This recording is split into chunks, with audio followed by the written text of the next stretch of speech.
আসসালামু আলাইকুম। সরকারি চাকরিজীবীদের জন্য একটি বেশ বড় দুঃসংবাদ বলা যায় এটা।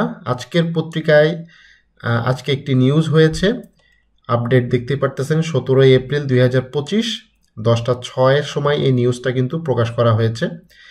তো বন্ধ হচ্ছে সরকারি চাকরিজীবীদের আন্দোলনের পথ। আপনারা জানেন যে বিভিন্ন সময় সরকারি চাকরিজীবীরা কিন্তু বিভিন্ন আন্দোলন, দাবি, প্রেস নোট এবং বিভিন্ন সভা সমাবেশ করার প্রস্তুতি কিন্তু অতীতেও নিয়েছিল, ভবিষ্যতে নেওয়ার কিন্তু প্ল্যান করতেছে। তো সেইটা আসলে সরকার বুঝতে পেরেছে এবং সেটা কিন্তু বন্ধ করার জন্য এখন সরকারি চাকরির যে আইন আছে সেটাকেই সংশোধন করতে যাচ্ছে। এখন সরকারি চাকরিজীবীদের বিভিন্ন দাবি দাওয়া আছে। আপনারা জানেন দাবি দাওয়া আদায়ে বিভিন্ন সময়ে আন্দোলনে নেমেছে সরকারি কর্মচারীরা।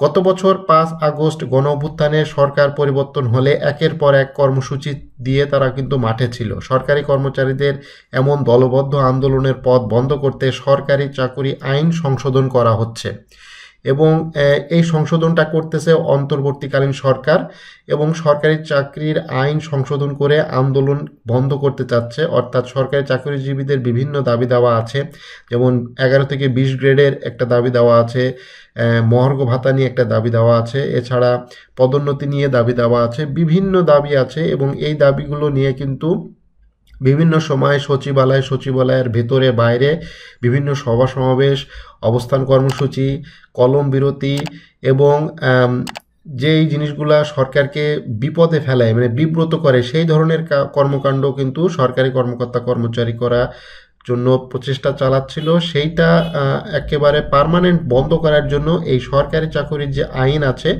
যে সেই আইনটাকে কিন্তু সংশোধন করতে যাচ্ছে। এজন্য নতুন একটি অধ্যাদেশ খসড়া করেছে জনপ্রশাসন মন্ত্রণালয়। উপদেষ্টা পরিষদে অনুমোদন পেলে শিগগিরই এ বিষয়ে অধ্যাদেশ জারি হবে। অলরেডি খসড়া কিন্তু জারি করা হয়ে গেছে, খসড়া রেডি হয়ে গেছে, এটা অনুমোদনের জন্য কিন্তু রয়েছে। তো সরকারি নির্দেশনার আলোকে জনপ্রশাসন মন্ত্রণালয় বিধি অনুবিভাগ তড়িঘড়ি করে সরকারি চাকরির আইন সংশোধনের উদ্যোগ নেয় এবং এটা কিন্তু খুব দ্রুততার সাথে মানে তড়িঘড়ি করে কিন্তু এই আইন সংশোধন করার জন্য উদ্যোগ নেওয়া হয়েছে। সাধারণত সংশ্লিষ্ট উইং থেকে ফাইল তৈরি করে আইন সংশোধনের প্রক্রিয়া শুরু হয়, কিন্তু এক্ষেত্রে ঊর্ধ্বতন কর্মকর্তা হাতেই ফাইল প্রস্তুত করেছে এবং একজন কর্মকর্তা বলেছে আজকের পত্রিকাকে, সে বলেছে যে সরকারি চাকরির আইন সংশোধন করে সেখানে নতুন একটি ধারা যুক্ত করা হতে পারে।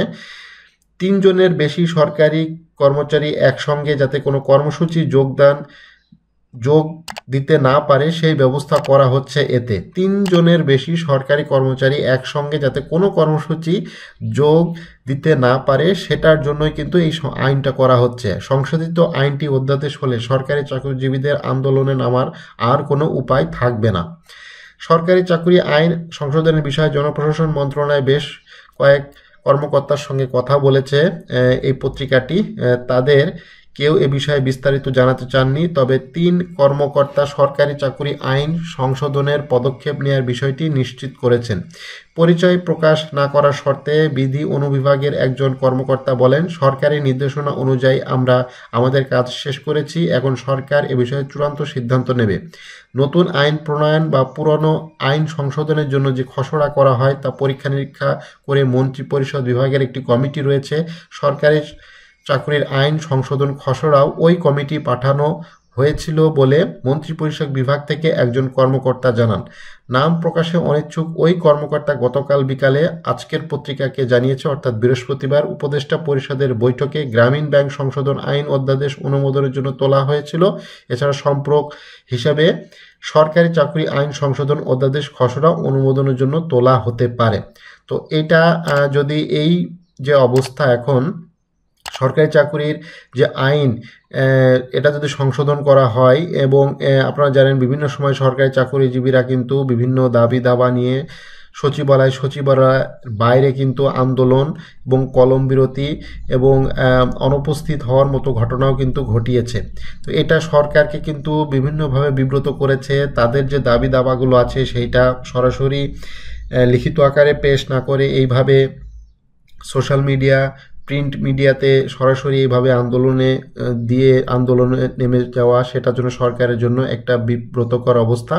এই কারণে কিন্তু এই এই আইনটা কিন্তু করা হচ্ছে। এবং 5 আগস্টের পর সরকারি কর্মকর্তা কর্মচারী যে আচরণ করেছে, তাতে তাদের কোনো রকম নিয়ম করা হলে অনেকের আপত্তি তোলার কোনো জায়গা থাকবে না, কারণ পেশাদারিত্বের বাইরে গিয়ে সে অবস্থান তারা নষ্ট করেছে। এই ধরনের অনেক অভিযোগ কিন্তু এসেছে, এবং জনপ্রশাসন মন্ত্রণালয়ের যে সচিব আছে ডক্টর মোখলেসুর রহমান, তিনিও কিন্তু এই বিষয়ে কিন্তু নিশ্চিত করেছেন। এবং এই যে আজকের পত্রিকার যে খবরটি প্রকাশ হয়েছে, এটা কিন্তু এই পত্রিকার বরাত দিয়ে কিন্তু সকল প্রিন্ট মিডিয়া কিন্তু এই খবরটি কিন্তু করেছে। আপনারা চাইলে কিন্তু দেখতে পারবেন, এবং ভিডিওতে আমি আপনাদেরকে দেখিয়ে দিলাম। তো যেটার ফলে এখন সামনে একটি দাবি কথা উঠতেছে, যেহেতু সামনে যে বাজেট ঘোষণা হতে পারে, সেই বাজেটে মহার্ঘ ভাতা এবং বেতন বৃদ্ধি, নবম পে স্কেলের মতো যে সকল দাবি দেওয়া আছে, গ্রেডের একটা দাবি দেওয়া আছে, পদোন্নতির একটি দাবি দেওয়া আছে, সেই জিনিসগুলো কিন্তু এখন মনে হচ্ছে যে পুরোপুরি বন্ধ হয়ে যাবে। অর্থাৎ কোনোভাবেই আপনি যদি সরকারি চাকরিজীবী, সরকারকে যদি মান্য করে চাকরি করে থাকেন, সেক্ষেত্রে কিন্তু এই ধরনের দাবি আর হয়তো তুলতে পারবেন না। এটা এই ধরনের কিন্তু আইন করে কিন্তু আসতেছে, এবং এই ধরনের দাবি দাওয়া নিয়ে যদি আপনি সভা সমাবেশ করার মতো দুঃসাহস দেখান, সেক্ষেত্রে কিন্তু আপনার চাকরিটাই চলে যেতে পারে। এবং সরকার যেটা ডিসিশন নেবে সেটাই কিন্তু ফাইনাল। এখন সরকারি চাকরিজীবীরা কি করবে, বিশেষ করে 11 থেকে 20 গ্রেডের যে সকল নিম্ন শ্রেণীর চাকরিজীবীরা আছে, তাদের বেশ কিছু দাবি ছিল, মহার্ঘ ভাতার দাবি, বেতন বৃদ্ধি, নবম পে স্কেল, এই জিনিসগুলা কিন্তু মানে ব্যাপক আকারে কিন্তু দাবি ছিল, এবং তারা কিন্তু অলরেডি প্রস্তুতি নিচ্ছে বড় সমাবেশ আন্দোলন করার জন্য। এখন এইটা কিভাবে হবে, এবং সরকার কোনোভাবে কিন্তু আন্তরিক হতে পারছে না মহার্ঘ ভাতার বিষয়ে। মহার্ঘ ভাতা আদৌ দিবে কিনা এটার বিষয়ে কিন্তু এখনো সুস্পষ্ট কোনো ধারণা, কোনো নিউজ, কোনো ধরনের কোনো মন্তব্য বা কোনো কার্যক্রম কিন্তু দেখা যাচ্ছে না। আগামী বাজেটে এই ধরনের কিছু হবে বলে মনে হচ্ছে না, যে বেতন বৃদ্ধি হবে না বা মহার্ঘ ভাতা দেওয়ার কোনো পরিকল্পনা এই সরকারের আছে কিনা এখনো পর্যন্ত কিছুই বোঝা যাচ্ছে না। সরকার যদি এই জিনিসগুলা এখন আইন করে যদি বন্ধ করে দেয়, তাহলে এটার হিতে বিপরীত হতেও পারে, এবং এটা সরকারি কর্মকর্তা কর্মচারীরা কিভাবে এই জিনিসগুলা তারা নিবে, সেটাই এখন সবচাইতে বড় বিষয়। তো আপাতত এই ছিল খবর, বন্ধ হচ্ছে সরকারি চাকরিজীবীদের আন্দোলনের পথ। ভিডিওটি ভালো লাগলে অবশ্যই লাইক করবেন, চ্যানেলে যারা নতুন আছেন অবশ্যই চ্যানেলটি সাবস্ক্রাইব করে রাখবেন।